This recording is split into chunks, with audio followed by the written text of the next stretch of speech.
Okay, so I really don't have time to make this video because I've been super busy the last couple of weeks with the show that I'm stage managing right now.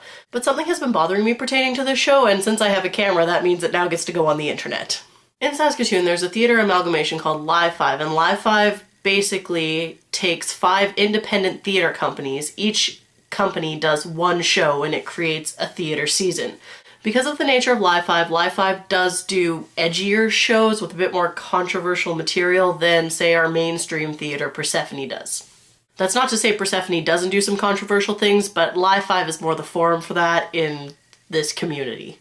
The show that I'm working on is called Filling Holes, and yes, you can double that entendre. Now, Filling Holes is a co-op, which means the director, the 5 actors, and myself are all equally invested. We succeed together and we fail together. We all split the profits at the end. We all have equal jobs in this. We all have to bring costumes. We all have to bring props. We all have to set up and break down, and we all have to publicize together. So one of the things that we do to advertise is we have to post posters all around Saskatoon. This is the poster for Filling Holes. Now, I admit, it is a bit saucy. And I understand why some businesses might not want to put it up.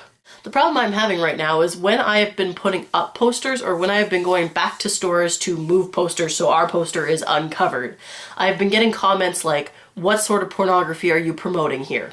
And my problem with this is it's not pornography. Pornography is meant to titillate. It is meant to get you there in that way, if I may say so.